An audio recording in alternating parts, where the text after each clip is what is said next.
What's up YouTube, it's Eric JP back with a brand new performance review video. As you can tell from the title, we're going to be taking a look at those Jordan 36s here in just a few minutes, but I want to let you guys know before we did jump into the Jordan 36s and talk about them a little bit. It's been exactly like 6 months since I uploaded an actual video here to YouTube. Took a little bit of a break, guys. I do this stuff for fun, and I just got kind of to the point that I wasn't having a whole lot of fun making YouTube videos, so I said it's time to back up.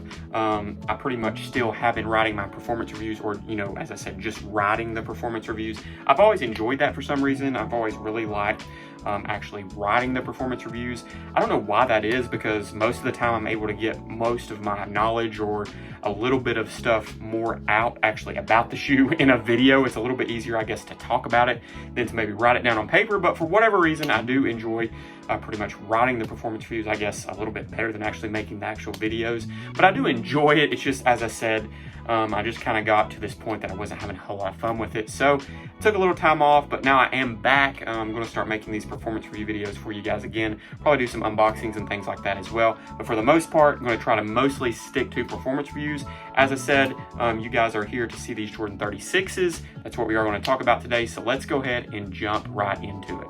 So first off, let's go for my favorite part, or most important part to me of any basketball sneaker. That is the traction pattern or traction setup. These do feature herringbone traction, or a herringbone traction pattern, which obviously normally works very, very well on any sneaker that it's pretty much put on, or it does for me anyway. I really had no issues with the traction setup or pattern on the Jordan 36s at all. Laterally, vertically, they worked very, very well. No issues, no complaints from me whatsoever. Any starting, stopping, cutting, anywhere I pretty much want to get on the floor, they worked out very, very well for me, and I have no issues or complaints to bring to you. Only thing I will say, I just got done playing actually just a little while ago before I'm actually recording or making this video, and the court was super dusty tonight for whatever reason. It's a normal gym that I usually play at, and for whatever reason it was super dusty tonight. I did notice myself having to wipe the sneakers just a little bit, but it wasn't anything to basically complain about. It was more the floor conditions than the actual shoe, because as I said, I've been playing at this gym quite a bit for quite some time, and really there's never any issues there. For whatever reason, it was just very dirty tonight. But as I said, overall, I don't think you're going to have any issues whatsoever with the traction pattern, and overall, I just love the traction setup or pattern and the actual feel to the shoe on the court in the Jordan 36s. Next up, guys, let's talk about the fit. So the fit for me worked out a little bit weird, a little bit weirder than any Jordan shoe that I can remember that I played ball in the last little bit, or retros or anything in general. So usually I'm always true to size in Jordan brand sneakers. My true size is an 11.5. I went true to size on these, got an 11.5. Initially when I got them in straight out of the box, I tried them on. They fit very long for me, especially for a Jordan sneaker. I usually never have that issue. I usually don't have to go down half a size or anything like that. Sometimes I will go down half a size if I want more of a snug feel, but my true size or real size is an 11.5. So as I said, that is what I got. Notice a little bit of a long issue, or the length was a little long on these. As I started playing in them, it wasn't really a big issue. I noticed that I was able to lace them up really tight. My foot felt really good in the shoe. It didn't bother me as much. I kind of was like, hey, maybe I will recommend just going true to size, because it's actually working out fine for me, But after continuing playing in these, I actually just got done playing in them a little while ago once again as well. This is the right shoe here, but on the left shoe, in this area back here, my foot is wanting to like move up and down. It's sliding a little bit. It's not staying locked in back here. Just on the left shoe. The right shoe's not bothering me at all, but it's rubbing blisters on my foot. I'm back here in the heel in this area, as I said, on the left foot, not the right foot. But that is the area that it is giving me some trouble, and I'm not really sure for the reasoning of that. It could be a defect with my left shoe, whatever it may be, but that is the reasoning, as I said, for not getting a perfect score. The right shoe's not giving me any problems, other than it is still a little bit long, but it's not, like I said, for whatever reason, when you play in these, I don't know if it's the materials being so light or exactly what it is, but I didn't notice it as much when I was playing in them. Just that left shoe is what's bothering me. So my biggest recommendation here, or what I'm going to try to make sense out of what I'm trying to tell you, is that my biggest recommendation is probably just to try them on in store.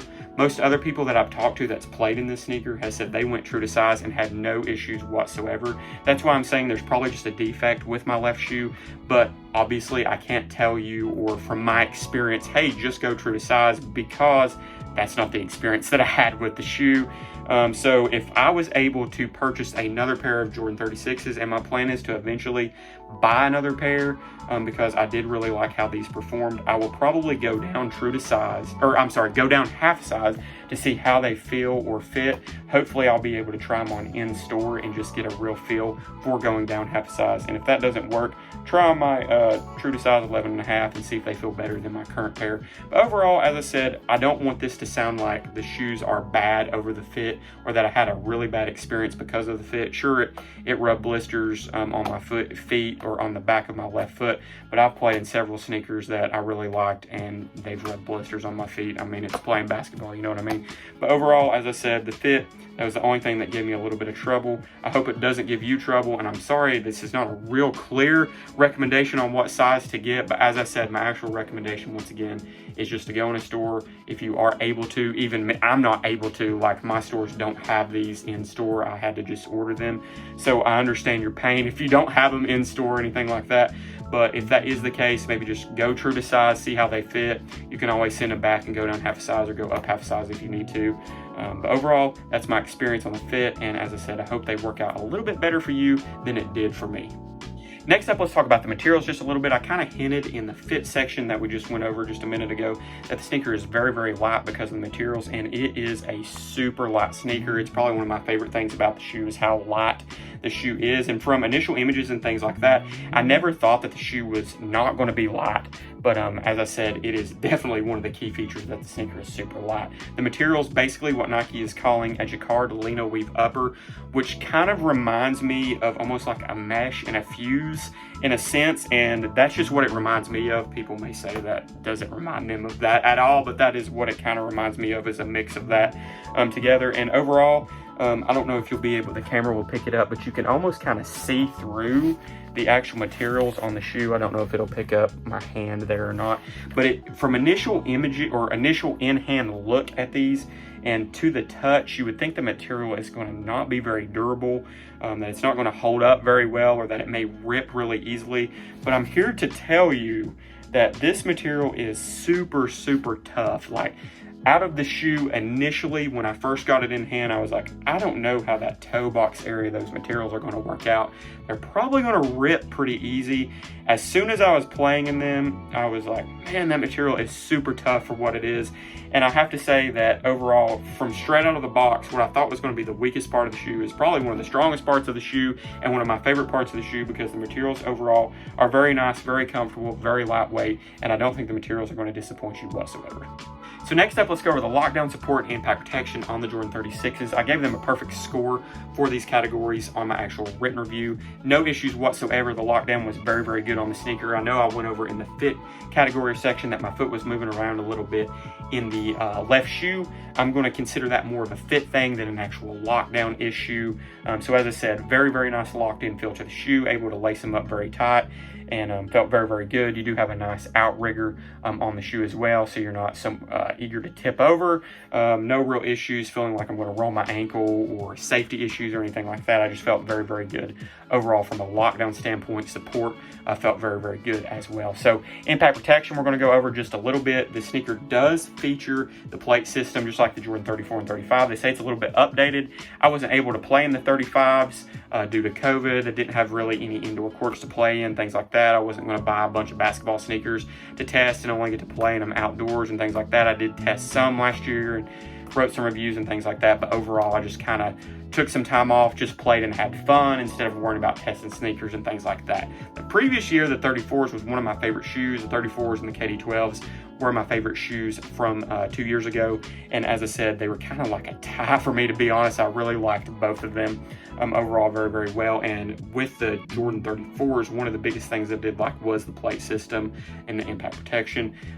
It's very near similar to me of what it feels like in the Jordan 36. As I said, they're saying there's some updated things. I don't really know what it is to bring to you, exactly to tell you, but as I said, overall it still has a really good feel. And kind of the way the plate system works is that if you haven't played in it or are new to the plate system, is basically the way it's kind of explained in simple terms is that your impact is going to go in through the heel, push through the plate and out through the forefoot, giving you pretty much great responsiveness, It takes away from, you know, your knees, getting all that impact, so on and so forth. So the shoe is taking most of the impact and kind of pushing it out through your forefoot instead of taking it, as I said, straight into your knees, ankles, things like that. So it helps with recovery as well.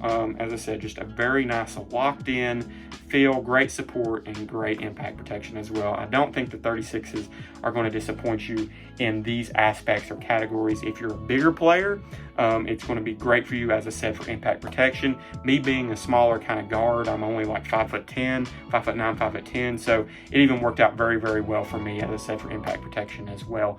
Overall, no issues. I really like the shoe from this standpoint of categories, and that's why they got a perfect score from me in these 3 categories. Let's go ahead and talk about the cushion on the Jordan 36s just a little bit here. This is a very, very good cushion sneaker. Very, very comfortable sneaker. As I said, super lightweight.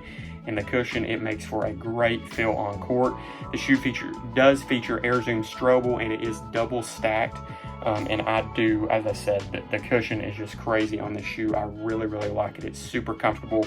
I'm one of those guys, if you've watched any of my reviews before or read any of my reviews, I usually prefer court feel over cushion in general, and I still do prefer that. But anytime a shoe, I have become to love Air Zoom Strobel just about on any shoe. I almost feel that if they put that on every single Nike basketball shoe or Jordan brand basketball shoe, you're never going to go wrong with that. Like any sneaker that I've played in that doesn't feature it now, after playing in it in so many different basketball shoes, or the ones that I have been playing in that have it, I'm almost like, man, could you imagine if that shoe had Air Zoom Strobel in it? You know what I mean? So it is a very nice cushion feel. It's a very nice setup that they have added into the Jordan 36, and I don't think it's going to disappoint you overall. There's not a whole lot, as I said, to talk about other than that it's really, really good, and I really like the feel of it overall.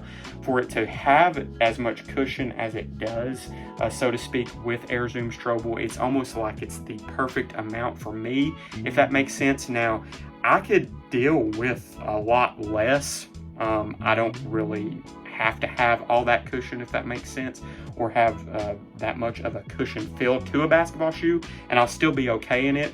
But what I'm getting at is the feel that I get from the Air Zoom Strobel is about the maximum, or what is the perfect feel for an actual cushion setup for me, if that makes sense. It just feels really, really good for me on court. I think that you'll enjoy it very well. Also, if you haven't tried out any Jordan, Nike basketball shoe that has Air Zoom Strobel in it, I definitely would recommend it, and something that you need to try out, especially if you like cushion in your basketball sneakers.